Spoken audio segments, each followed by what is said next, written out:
seeing images tonight of Canadian freelance journalist Amanda Lindout. She was kidnapped last month in Somalia. The Al Jazeera news network aired the pictures earlier today. They show Lindout and her Australian. We're about to take you on an extraordinary journey, an exclusive look at hope amid incredible suffering. Canadian Amanda Lindout knows both extremes. She was held captive in Somalia for more than a year, shackled, tortured, and beaten almost daily. Lindout suffered through the unthinkable. After she was released in 2009, she decided to do something, to provide some hope to Somali women. So this summer, in the midst of a famine and drought, she returned to Africa. And the CBC's Petrovich went along, getting exclusive access as Lindout's past came rushing back.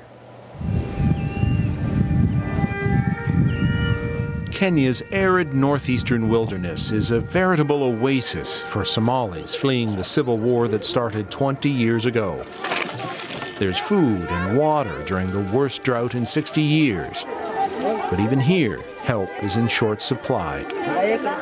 Rationed as refugees overwhelm international aid agencies. Now, perhaps, an unlikely ally. Oh my gosh! Amanda Lindout thought she was ready to see it. I need you to calm yourself. Everything is okay. I'm calm. It's not easy to see this kind of human suffering. Lindout has tried to prepare, just as she tried once before. In 2008, Lindout and a photographer were abducted by a band of Islamic militants. Near the capital of Mogadishu. The pair were held for 15.5 months. Both were tortured. Their families paid a ransom. So it's a hugely ambitious project to really transform the Horn of Africa as I see it. A few weeks before heading back to the region, Lindout puts the finishing touches on the trip, giving last-minute instructions to staff working with the charity she founded after her freedom from captivity. I remember in my kidnapping, in the first week of my kidnapping, one of my kidnappers, 16-year-old boy, Hassan, coming into the room, you know, with his gun that's as big as he is, and saying to me, a kid that's never gone to school a day in his life, I don't like being a soldier.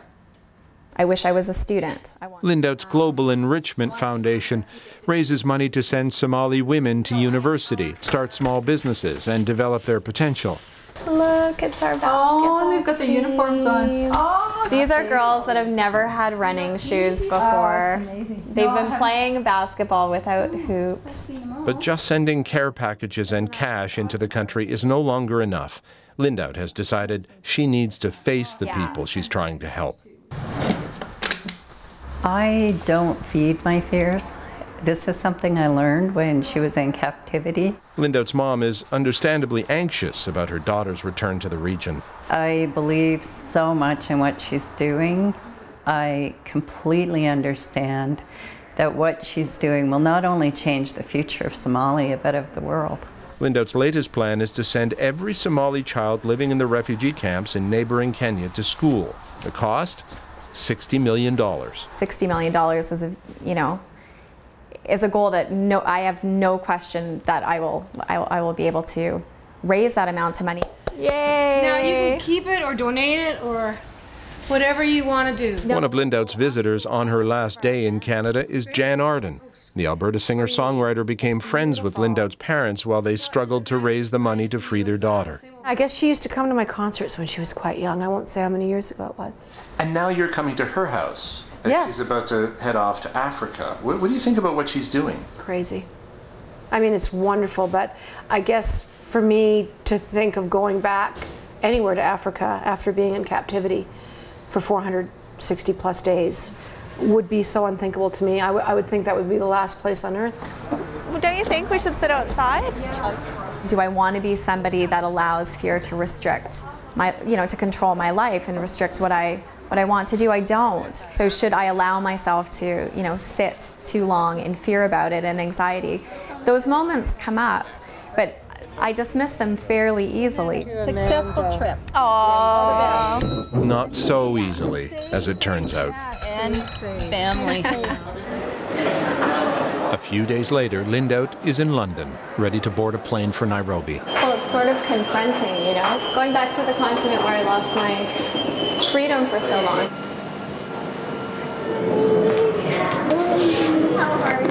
In Kenya's capital, Lindout has a reunion with her past. Abdi Elmi, a cameraman who was also kidnapped with her, pays a visit. So long time. Elmi credits Lindout with keeping him positive during the 5 months he spent in captivity by tossing him notes rolled into tiny balls. Oh, you brought some pictures. She's about to head off to Dadaab. Do you have any advice for her? For Dadaab? Yeah. To take care. I have the advice because of I know I don't need her another trouble. Because of I have seen what, and she has seen even what terrible is. There is just one more leg on the journey, a short hop on a UN flight that will transport Lindout to Dadaab, near the Somali border. Once on the ground, Lindout becomes apprehensive. On that first day, when we got in the vehicle and we drove out to the camp and we were driving through the desert, it was on a road just like that I was taken.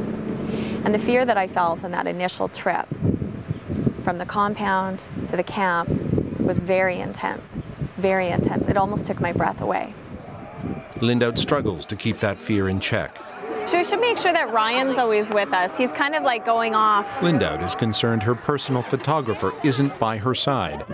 She understands that Al-Shabaab, the terrorist group that controls much of Somalia, recruits in these camps. Guns are also turning up here. That's not good to be separated like that. They decided to go that. Okay. Maybe I'm paranoid because of my experience. I don't know. And it's in a market in Hagadera camp that Lindout is drawn to a powerful reminder of her past. It's so funny for me. Like, this is like the same shampoo my kidnappers used to buy, you know? Like all these things that I see is so bizarre. Like the same, yeah. You don't see these brands anywhere else, you know? The sight and smell has awakened trauma Lindout thought she'd put to rest. Oh, I don't want to talk about it. And with the camera pointed away, Lindout hastily removes the wireless microphone she'd agreed to wear. Later, she explained, the faces in the market resembled those of her kidnappers. That was difficult, walking through the market. It was literally with every step I felt like I was facing some of that fear.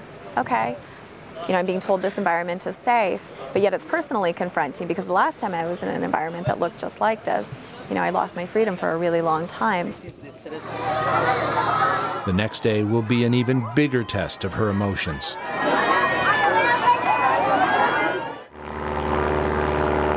In this corner of Kenya, the long stretches of sparse desert scrub are all that lie between the 3 refugee camps centered around Dadaab. Travel for visitors is only advisable with armed police.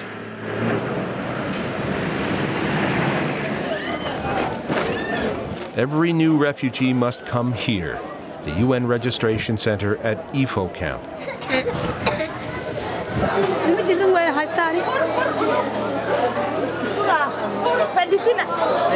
Kenyan officials photograph and fingerprint each arrival.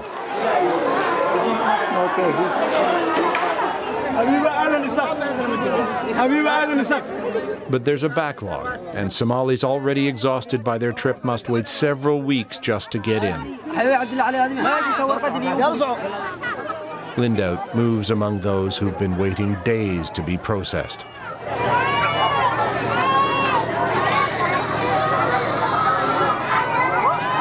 I will be crying all day.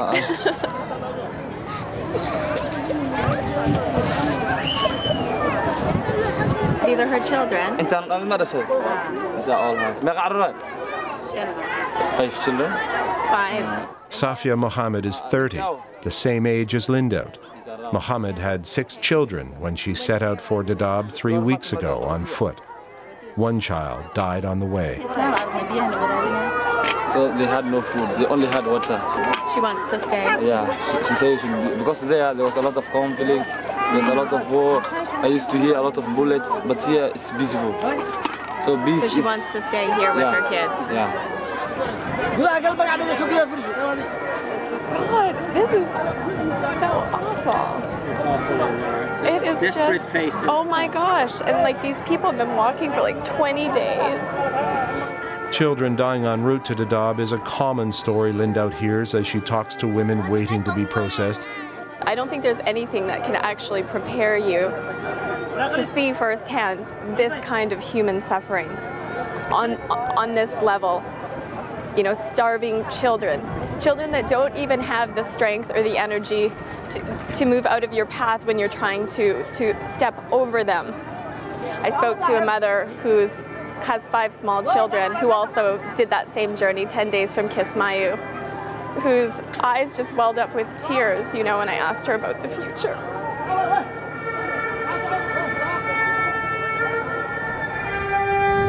On the outskirts of Ifo, graves dot the desert, bodies of children who could not survive the wait for processing and rations.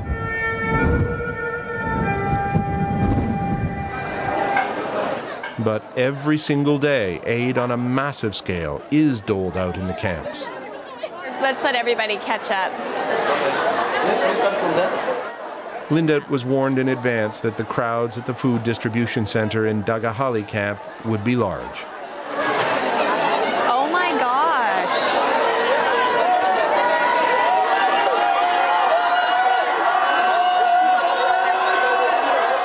But she isn't prepared for the sight and sound of 11,000 people clamoring for a 2-week ration of a few kilograms of oil, flour, and dried beans. What are they saying? Oh my God!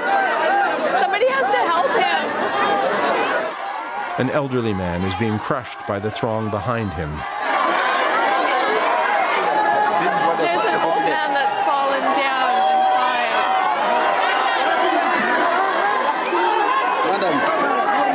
Stand there. I want to see what's happening. I want to see. But now we can't open until we have police to control them. Like I'm calling the police to add up to the police to sit down. This is awful. Calm yourself. Everything is okay. I'm calm. It's not easy to see this kind of human suffering, you know? Yeah. But it only takes a moment for the calm to be broken.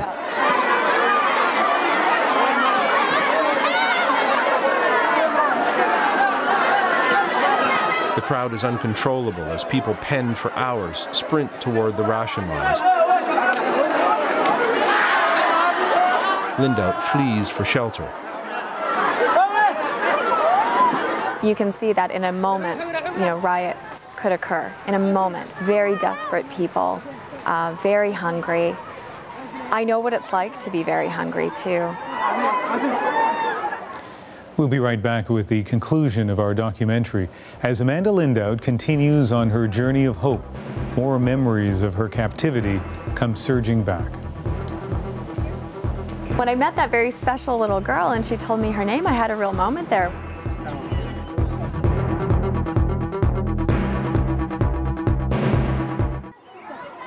It's here that Amanda Lindout is discovering just how much work needs to be done to educate refugee children. This is Ilis Primary School. It's one of 5 in Dagahali camp. And to give you an idea of just what needs to be done, there are 70 students for every teacher. As many as 40 kids have to share a single textbook. There isn't enough classroom space for everyone to learn inside, and so that's why you see so many children outside under the tree in the middle of the day. Still, something is working. There are more than 4,000 students here. Many are lined up, new arrivals outside the gate every morning to come inside. And last year, remarkably, only 25 dropped out.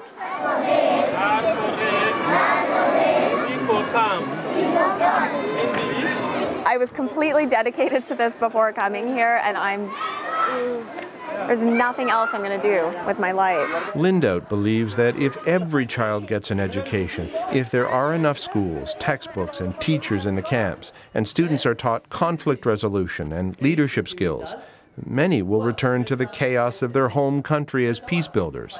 The next point is ASC. 14-year-old Scovia Yangi came here as a toddler with her family from Sudan. Like every young person, she dreams of her future. I want to become a lawyer or a doctor. I want to become that because I wanted to be a good person in my future. But Scovia knows her goal is a high one. It is possible to become a lawyer, but not here. I know this school, if we continue learning here, is not good somehow. So it's got to be so difficult. The teachers, most of them refugees themselves, are only too aware of the obstacles facing children in the camps. We would like you to look into the situation very closely so that you get the facts and do something about it. We always say things, but they are left without doing anything about it. Abdirisak Aden came here as a boy 20 years ago after his father was killed by militants.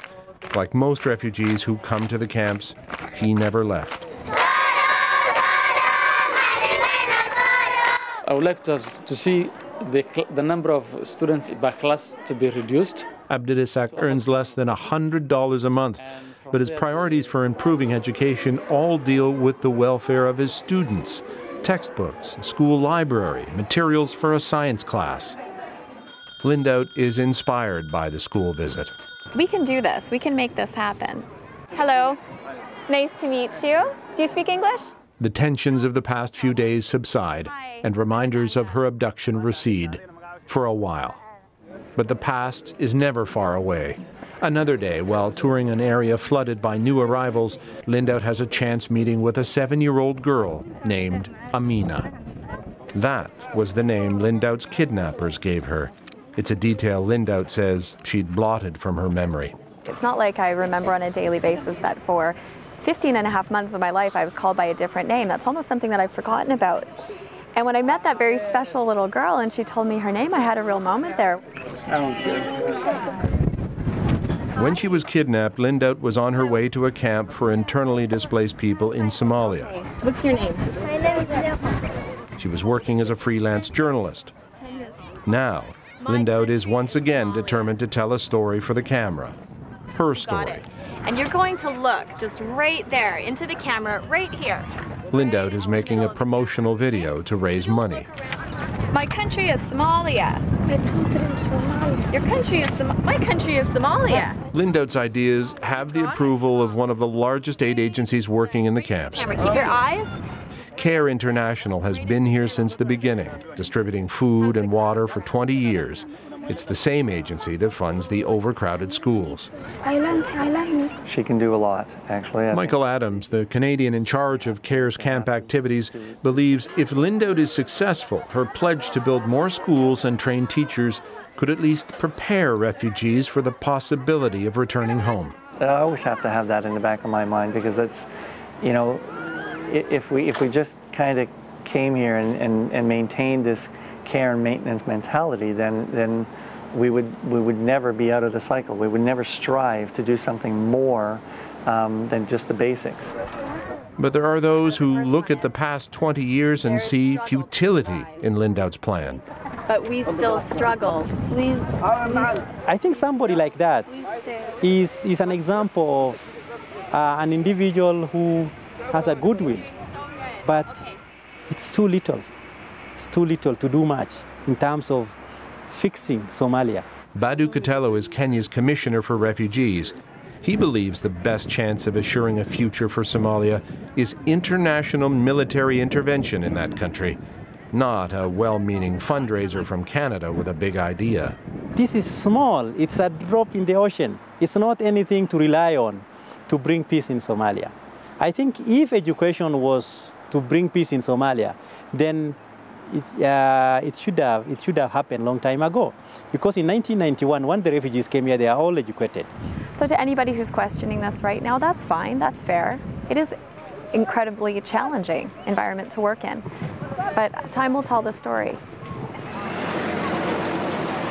After a week, it's time to leave Dadaab. Security still weighs heavily on Lindout's mind. She refuses to return to Nairobi in an armed convoy of 30 vehicles, fearing that the 7-hour journey on a desolate road used by bandits is too risky. Instead, Lindout asks a former British SAS officer and security advisor to fly her out. The two became friends after he flew Lindout out of Mogadishu when she was released by her kidnappers.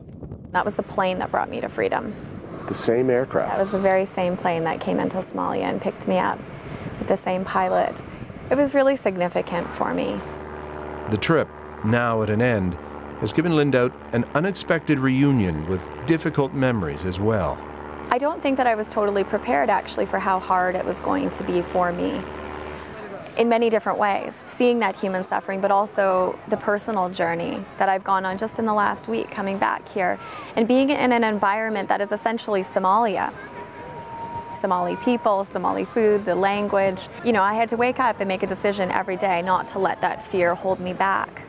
And I feel like there's a part of me that's actually healed now that wasn't before, because I've been able to look some of those fears in the face and say I'm not defined by those fears and that experience that I had in Somalia. Back in the relative luxury of Nairobi, Lindout has a chance to reflect on the choices she made that brought her here. One choice, to visit Somalia in the first place, she now admits was reckless. You know, I can't go back and change anything, so I really don't dwell in regretting anything. If I could take away the suffering that my family endured, I would do that in a heartbeat. We might not be sitting here if you hadn't gone to Somalia the first time. We wouldn't be. And I wouldn't be in the position that I'm in right now to create really widespread, significant change in the Horn of Africa. Lindout hopes that many will follow, persuaded by her example that you don't have to know what the future holds to know what needs to be done. Kurt Petrovich, CBC News, Dadaab, Kenya. Just days after her trip to the refugee camps in Kenya, Amanda Lindout crossed the border into Somalia. She's still there now, helping distribute food to those in need. And if you'd like to help, we have information on how you can do that. Go to our website, cbcnews.ca, and click on East Africa Relief. You'll find a list of organizations working in the region. The government will match donations until mid-September. Conrad Black will soon return to a U.S. prison to serve out the rest of his sentence. In the meantime, he's been speaking his mind about his prosecution and other subjects. I really take violent disagreement with the Harper government. The federal policy that's got his goat. That's next on The National.